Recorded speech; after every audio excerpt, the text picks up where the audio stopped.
नमस्कार, मैं दीक्षा Hind news dot live से स्वागत करती हूं आपका। और आज हमारे साथ मौजूद हैं एक कोशिश ऐसी भी संस्था की फाउंडर वर्षा वर्मा जी।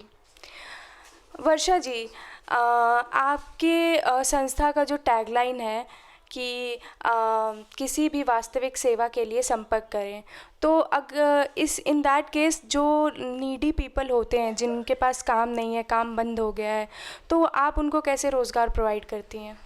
जी हाँ, बिल्कुल आपने सही कहा कि मैं जो अलग अलग जो कैटेगरी वाइज हम लोग पहले उनको बांट लेते हैं और उन वहाँ पे जा करके पहले हम लोग देख लेते हैं कि जेन्युइन केस है कि नहीं है, और जिस कैटेगरी में वो फैमिली फिट बैठ रही होती है उसको उस हिसाब से हम लोग छोटे छोटे रोज़गारों से जोड़ देते हैं। सबसे पहले मेरा सवाल उस परिवार से होता है कि आपका बैकग्राउंड क्या है, ये हम लोग जान लेते हैं और क्या करने के लिए इच्छुक हैं।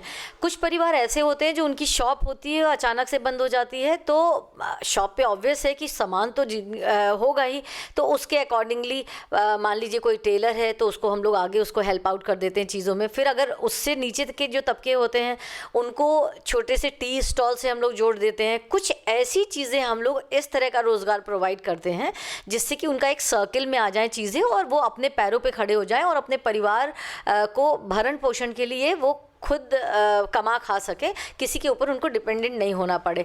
जिसके अंतर्गत टी स्टॉल होता है, मैगी, बन मक्खन, ये जो एक ऐसी चीज़ें हैं जो आपको ये किसी सीज़न की मोहताज नहीं होती हैं, तो वो हर सीज़न में चलती रहती हैं। ऐसी चीज़ें हैं। इससे नीचे का अगर तबका है, अगर वो कहता है तो हम लोग एक ठेला खरीदते हैं और उस पर सूखा आइटम जैसे कि लहसुन है या प्याज है, जो महंगे भी आइटम होते हैं और जल्दी ना सड़ने वाले आइटम, इस तरह का, ताकि वो बेचें और बेच करके उनका ये चीज़ें सर्किल में आ जाएं। तो जिस भी तरह का परिवार होता है, जिस तरह की इच्छुक होता है, देखिए हमारे पास उतना नहीं है कि मैं बहुत बड़ा किसी को कोई शोरूम खुलवा दूं, लेकिन हाँ इतना ज़रूर हमारी संस्था कर देती है कि वो अपने पैरों पर वापस खड़े हो जाएं और जो गलत विचार आते हैं दिमाग में उनसे मैं उनको दूर कर पाऊँ।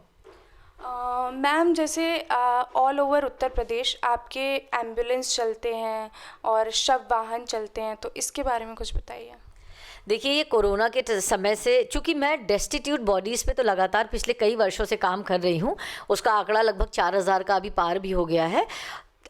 और डेस्टिट्यूट बॉडीज़ के साथ काम करते करते सेकेंड वे में आई रियलाइज़ कि कुछ चीज़ें ऐसी हैं जो बेसिक नीड में आ रही हैं, लेकिन उस पर निगाह किसी की नहीं जा रही है।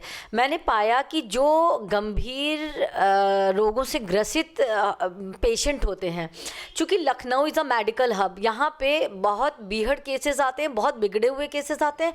आप मेन यहाँ का मान लीजिए, आप मेडिकल कॉलेज ले लीजिए या PGI ले लीजिए, यहाँ पे बहुत बिगड़े हुए केसेस आते हैं। तो ये एक लंबा ट्रीटमेंट मांगते हैं आपसे, लंबा समय, लंबा ट्रीटमेंट, यानी कि तीमारदारी करते करते और मेडिकल से रिलेटेड जो खर्चे होते हैं वो करते करते कई लोगों की दुकानें बिक जाती हैं, जो लोग कस्बे और गांव से आते हैं उनके खेत तक बिक जाते हैं। तो ऐसे लोगों के पास मैंने देखा, अगर पेशेंट ठीक हो जाता है तो वापस जाने के लिए उनके पास पैसे नहीं बचते। मान लीजिए पेशेंट नहीं ठीक हो पाता है, किसी कारणवश उसकी मृत्यु हो जाती है, तो उसके पास क्रिमेशन के पैसे नहीं बचते हैं। तो ये दोनों एक बिल्कुल डिफरेंट सेवाएं हैं जो मुझे लगता है अभी तक यहाँ पे कोई कवर नहीं कर रहा था। तो उन पे मेरा दिमाग गया कि ऐसे लोगों को हम उनको एम्बुलेंस सर्विसेज दे सकें, अगर मृत्यु हो जाती तो उनको शव वाहन हम प्रोवाइड करा सकें। और यहाँ पे जो क्राइटेरिया है वो काफ़ी कॉस्टली पड़ती हैं गाड़ियाँ, मेरे ख्याल से, बहुत तो नहीं आइडिया है, मुझे लगता है 10 रुपये या 11 रुपये, अकॉर्डिंग टू ये व्हीकल डिपेंड करता है, 13 रुपये पर किलोमीटर के हिसाब से बाहर लोग लेते हैं। लेकिन मेरी जो गाड़ियां हैं, जो मेरी सर्विसेज है, पूरी तरह से फ्री ऑफ कॉस्ट है, ऑल ओवर यूपी कवर करती हैं। कुछ परिवार ऐसे होते हैं जो बिहार, दिल्ली तक भी हम लोगों ने कवर करा है कि डेड बॉडी या पेशेंट को ले जाना बहुत ज़रूरी है और वो बिल्कुल खाली हो चुके हैं पैसे से, तो हम लोगों ने उनको बिहार और दिल्ली तक भी भेजा है। मैम, आप एक राष्ट्रीय स्तर की जूडो प्लेयर भी हैं और आप लड़कियों को फ्री सेल्फ डिफेंस सिखाती हैं, तो इसके बारे में कुछ बताइए। देखिए, मैंने बचपन से, चूँकि मेरा स्पोर्ट्स में सदैव रुझान रहा, तो एक नेशनल लेवल की चैम्पियन रही हूँ मैं खुद, और इसकी अहमियत को भी मैं समझती हूँ। आज का जो ख़राब जो समय चल रहा है ख़ासकर लड़कियों के लिए, तो मुझे लगता है कि एक आत्म सुरक्षा के गुण हर बच्ची में आने ही चाहिए, क्योंकि आज का वो समय तो है नहीं कि 9 बजे के बाद घर से बच्चियाँ ना निकलें या बाहर पढ़ने ना जाएँ, खुलकर अपना जीवन जिएँ, लेकिन अगर उनको इसके साथ आत्म सुरक्षा के गुण आते होंगे तो वो और कॉन्फिडेंस उनका लेवल और हाई रहेगा और वो और अच्छी तरीके से अपनी लाइफ को स्पेंड कर पाएंगी, बिंदास तरीके से अपने काम में अपना 100% दे पाएंगी। तो ऑल ओवर यूपी या कहीं बाहर से भी हमारे पास डिमांड आती है, कॉलेजेस से, गर्ल्स कॉलेजेस से, लड़कियों के स्कूलों से आती है या मेडिकल कॉलेज से आती है। और अगर वहाँ से वो लोग हमको कहते हैं कि आप हमारी बच्चियों को आकर के सेल्फ डिफेंस की ट्रेनिंग दीजिए, तो डेफिनेटली मैं जाती हूँ और उनको फ्री ऑफ कॉस्ट वो ट्रेनिंग प्रोवाइड करती हूँ। और हमारी कोशिश रहती है कि हमारी छोटी सी कोशिश के तहत वो बच्चियाँ अपने पैरों पर खड़ी हो जाएं, सक्षम बने। वर्षा जी, कुछ स्टूडेंट हैं जिनको आप फ्री एजुकेशन भी प्रोवाइड करवाते हैं जो पढ़ने में अच्छे होते हैं, तो इसके बारे में कुछ? देखिए, जब आप बहुत मन से कोई काम कर रहे होते हैं तो और जब आप फील्ड पे होते हैं, सबसे इम्पॉर्टेंट ये बात है, जब आप फील्ड पे होते हैं तो आपको सब तरह की चीज़ें देखने को मिलती हैं, जानने को मिलती हैं। आपका जब एक्सपोजर होता है, लोग आपको जानते हैं और आपके बारे में जानते हैं, आपकी संस्था के बारे में, आपके काम के बारे में जानते हैं, तो ऑटोमेटिकली एक सर्कल बन जाता है। चूँकि मेरी संस्था का टैगलाइन ही यही है कि किसी भी वास्तविक सेवा के लिए संपर्क करें, तो इसमें हमारी मेडिकल भी चीज़ें आती हैं, हमारा एजुकेशन सेक्टर भी इसमें आता है। तो कई सारे बच्चे, खासकर ये कोरोना के बाद में कई सारे परिवारों के पेरेंट्स, जो बच्चों के जो पेरेंट्स हैं, किसी के माँ बाप दोनों एक्सपायर कर गए हैं, किसी के पिताजी नहीं रहे, किसी की माँ नहीं रही, तो उनके घर में जब फाइनेंशियली प्रॉब्लम आ जाती है, तो यहाँ पे हमारा क्राइटेरिया सिर्फ इतना होता है कि अगर बच्चा पढ़ने में अच्छा है और इच्छुक है और सक्षम नहीं है, उसके पास फाइनेंशियली उसको प्रॉब्लम आ रही है, तो ऐसे बच्चों का पुराना रिपोर्ट कार्ड देख करके हम लोग उनको आगे की शिक्षा प्रोवाइड कराते हैं। न सिर्फ शिक्षा प्रोवाइड, फीस पूरे साल भर की प्रोवाइड कराते हैं, साथ में हम लोग ये भी ध्यान रखते हैं जो हर महीने जो पीटीएम होती है। देखिए, आप किसी भी चीज़, आप कहीं पे आप पैसा लगा सकते हैं, लेकिन पैसा लगाने के बाद में अगर आप फॉलो अप नहीं रखते तो मुझे लगता है वो पैसा आपका वेस्ट जाता है।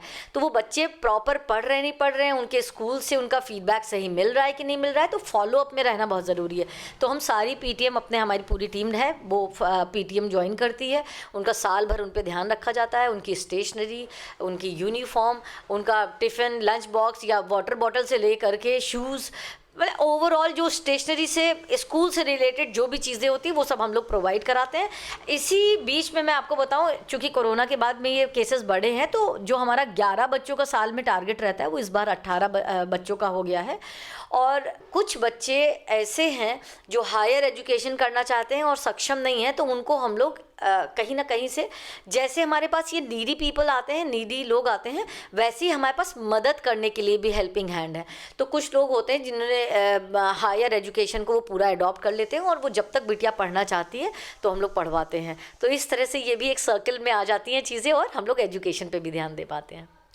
मैम, जैसे आपने एक प्रण लिया है कि लखनऊ में कोई लावारिस मरेगा नहीं, मतलब आप उसको हर चीज़ प्रोवाइड करेंगे, तो इसके बारे में बताइए, ये कैसे सोचा आपने? बिल्कुल, मैं टीनेज से मैं कुछ सेवाएं जो हूँ अपने टीनेज से दे रही थी, 13-14 वर्ष की आयु से, उसमें सबसे इम्पॉर्टेंट जो सेवा थी वो थी डेस्टिट्यूट पीपल्स में हमारा काम होता था। जो सड़क के किनारे जो परिवारों द्वारा छोड़ दिए जाते हैं बुज़ुर्ग, या किसी बीमारी से ग्रसित हो जाते हैं तो परिवार द्वारा छोड़ दिए जाते हैं, या कोई मानसिक रूप से हो जाता है, वो ऐसे बहुत सारे केसेस अगर आप उठा करके देखेंगे हिस्ट्री में, या आप सड़कों पर ही चले जाएंगे तो आपको कई मिल जाएंगे केसेस। तो हम लोग डेस्टिट्यूट पीपल्स पे वर्क कर रहे थे।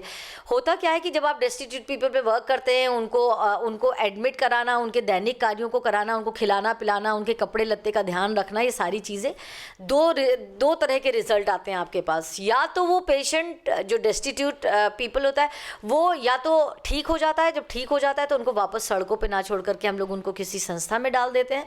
और मान लीजिए नहीं ठीक होता है, वो किसी कारणवश नहीं ठीक हो पाया, उसकी डेथ हो गई, तो उनको क्रिमेशन करने का एक सबसे बड़ा टारगेट होता है। पहले चूँकि क्राइटेरिया नहीं पता था गवर्नमेंट के अपने नॉर्म्स से, कुछ it's not an easy task, ये कोई छोटा टास्क भी नहीं है। तो इस पे धीरे धीरे हम लोग वर्कआउट किया हम लोगों ने। उसके बाद में अभी स्मूथली हॉस्पिटल से लोग अप्रोच करते हैं हम लोगों को। और जैसा कि आपने बताया कि मेरा ये वादा है लखनऊ से, भगवान ने चाहा, आप लोगों का आशीर्वाद रहा, तो ये कल को अभी पूरे यूपी में भी हमारी सेवाएं जाएंगी। ऐसा हमारा वादा है कि कोई भी व्यक्ति जो डेस्टिट्यूट है, जो लावारिश कहला करके जिसने अपना कुछ समय या जीवन अपना यापन किया है, तो सबके पास तो मैं भले ना पहुंच पाऊं, परंतु यदि उस मृत्यु उपरांत अगर मुझे खबर मिलती है उनके बारे में, तो हमारे कंधे सदैव उनके साथ हैं और अंत समय में मैं उनके एक परिवार के ही तरह हूं। और उनका चाहे वो हिंदू हो, चाहे मुस्लिम हो, क्रिश्चियन हो, इस कोई भी सेवाएं कभी किसी धर्म में नहीं बाधा बनती है और ना हमारे बंधी हुई हैं। उनको जिस धर्म के वो लोग हैं उस धर्म के हिसाब से मैं उनको क्रिमेट कराती हूँ। कल ही मैंने अभी एक मुस्लिम लेडी को ऐशबाग में ही अभी उनको दफना करके उनका अंतिम संस्कार किया है।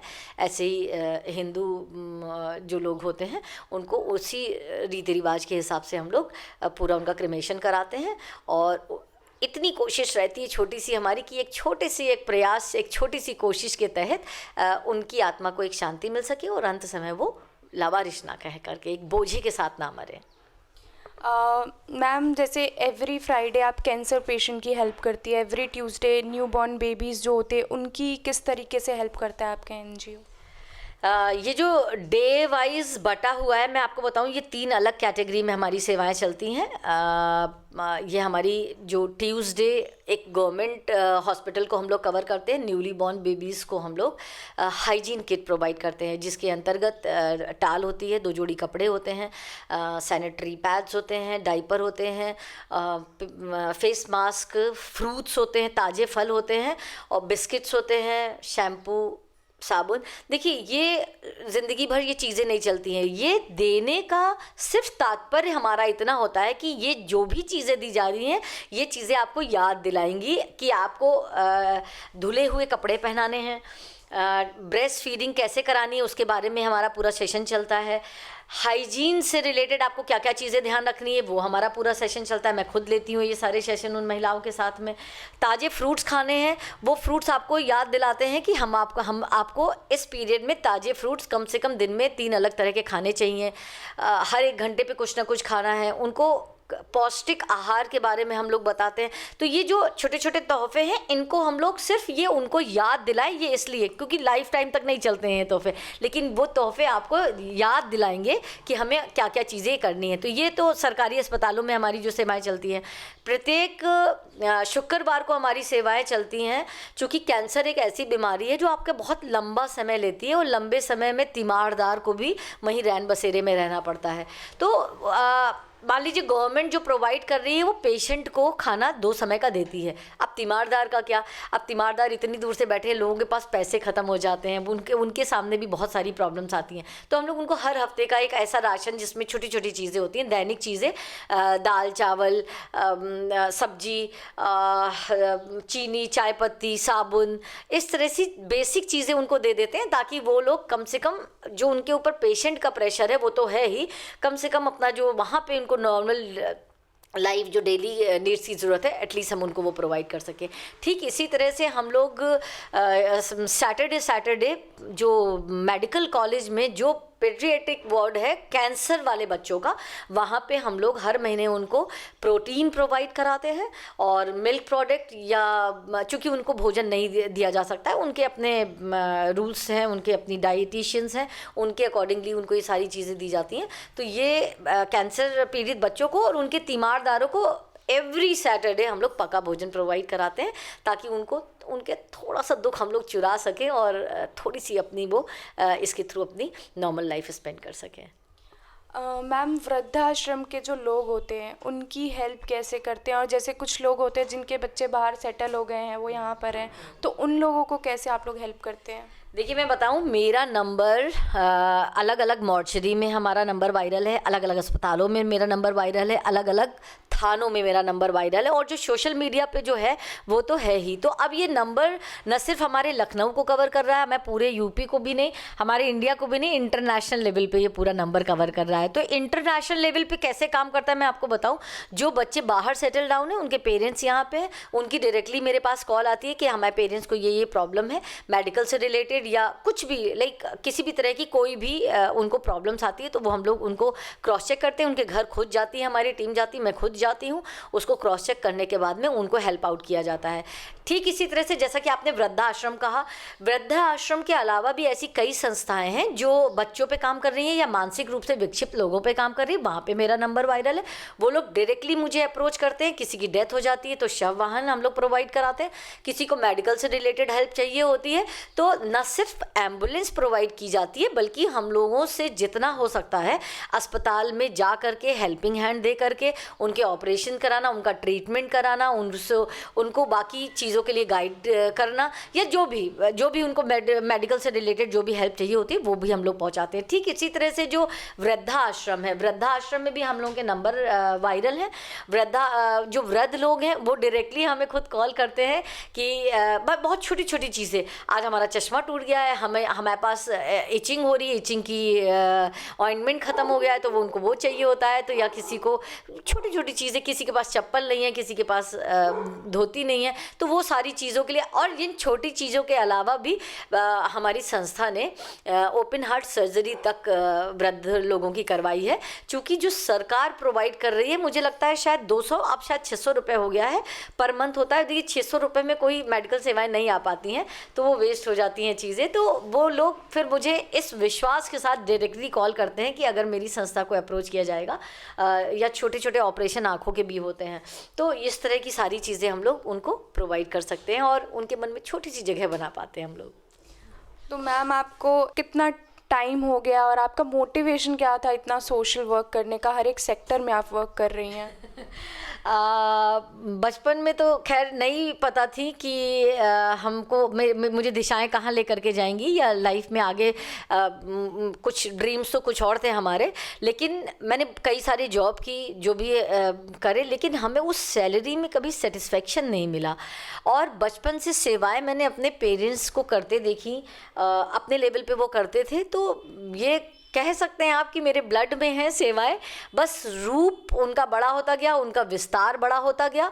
और जैसे कि मैंने ये टैगलाइन रखी अपने संस्था की कि किसी भी वास्तविक सेवा के लिए संपर्क करें। अब मान लीजिए हम सेवाएं दे रहे हैं और बीच में जैसे मेडिकल से रिलेटेड दे रहे हैं तो अब रोज़गार की कोई आ जाती थी तो मन हमारा मानता नहीं था। मुझे लगता था कि किसी न किसी तरह से अगर इनकी सेवाएं हो जाएं तो बहुत बेहतर रहेगा। तो दो तरह से ये चीज़ें काम करती हैं। मैं आपको बताऊं कि मेरा ये मानना है, मैं इनफैक्ट आपके चैनल के थ्रू एक ये मैसेज भी वायरल करना चाहती हूँ लोगों तक कि सिर्फ आप लोगों की मदद फिनेंशली नहीं कर सकते हैं या जा कर के भी करना बहुत ज़रूरी नहीं है।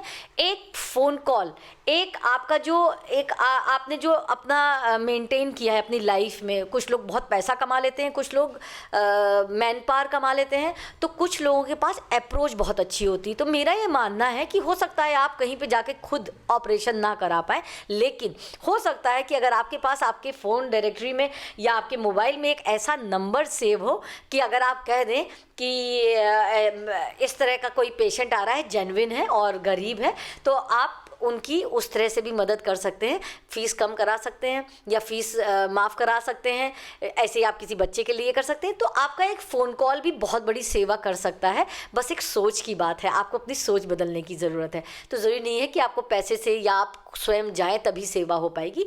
तो इस चीज़ को विचार में रखते हुए, और दूसरा पॉइंट ये है कि जब आप सेवा के लिए उतरते हैं तो आपको पता नहीं होता है, और जब आपको कोई भी व्यक्ति कॉल करता है, किसी विश्वास के साथ कॉल करता है कि वहाँ पे कॉल करेंगे तो हमें सेवा ज़रूर मिल जाएगी, तब आपको विश्वास पे खरे उतरना बहुत इंपॉर्टेंट हो जाता है।